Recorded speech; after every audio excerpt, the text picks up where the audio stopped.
നിയമാവർത്തനം അധ്യായം 33. മോശയുടെ ആശീർവാദം. 18 മുതൽ 29 വരെ. സെബുലൂണിനെക്കുറിച്ച് അവൻ പറഞ്ഞു: സെബുലൂൺ, നീ നിന്റെ പ്രയാണത്തിൽ സന്തോഷിച്ചാലും, ഇസാക്കർ, നീ നിന്റെ കൂടാരത്തിലും. അവർ ജനതകളെ പർവ്വതത്തിലേക്ക് വിളിക്കും, അവിടെ അവർ നീതിയുടെ ബലികളർപ്പിക്കും. അവർ സമുദ്രങ്ങളുടെ സമൃദ്ധി വലിച്ചു കുടിക്കും, മണലിലെ നിഗൂഢ നിക്ഷേപങ്ങളും. ഗാദിനെക്കുറിച്ച് അവൻ പറഞ്ഞു: ഗാദിൻ്റെ അതിർത്തി വിസ്തൃതമാക്കുന്നവൻ അനുഗ്രഹീതൻ. ഗാദ് ഒരു സിംഹത്തെ പോലെ വസിക്കുന്നു. അവൻ ഭുജം മൂർധാവോടുകൂടെ വലിച്ചു കീറുന്നു.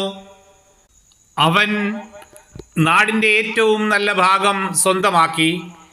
അവിടെയാണ് നേതാവിൻ്റെ ഓഹരി നിക്ഷിപ്തമായിരുന്നത്. അവൻ ജനനേതാക്കളുമൊത്തു വന്നു കർത്താവിൻ്റെ നീതി നടപ്പിലാക്കി.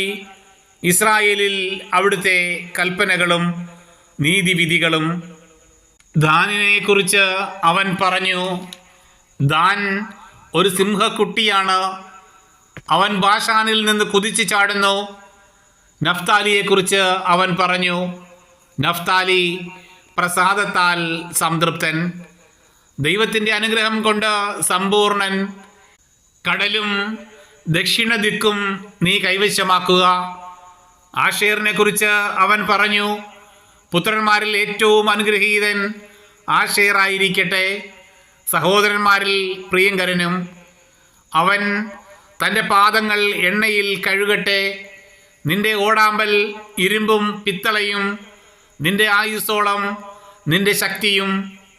യശ്രൂൺ, നിന്റെ ദൈവത്തെ പോലെ ആരുമില്ല. നിന്നെ സഹായിക്കാൻ അവിടുന്ന് വിഹായസിലൂടെ മഹത്വപൂർണനായി മേഘത്തിന്മേൽ സഞ്ചരിക്കുന്നു. നിത്യനായ ദൈവം നിന്റെ അഭയം. താങ്ങാൻ ശാശ്വത ഹസ്തങ്ങൾ. അവിടുന്ന് നിന്റെ ശത്രുവിനെ തട്ടിമാറ്റും. സംഹരിക്കൂ, അവിടുന്ന് പറയും. ഇസ്രായേൽ സുരക്ഷിതമായി വസിക്കും. യാക്കോബിൻ്റെ സന്തതികൾ ധാന്യവും വീഞ്ഞുമുള്ള നാട്ടിൽ തനിച്ചു പാർക്കും. ആകാശം മഞ്ഞു പൊഴിക്കും. ഇസ്രായേലെ, നീ ഭാഗ്യവാൻ.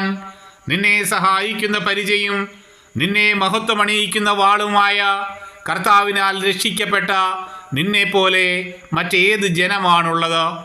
ശത്രുക്കൾ നിന്നെ വഞ്ചിക്കാൻ ശ്രമിക്കും, എന്നാൽ നീ അവരുടെ ഉന്നത സ്ഥലങ്ങൾ ചവിട്ടി മെതിക്കും.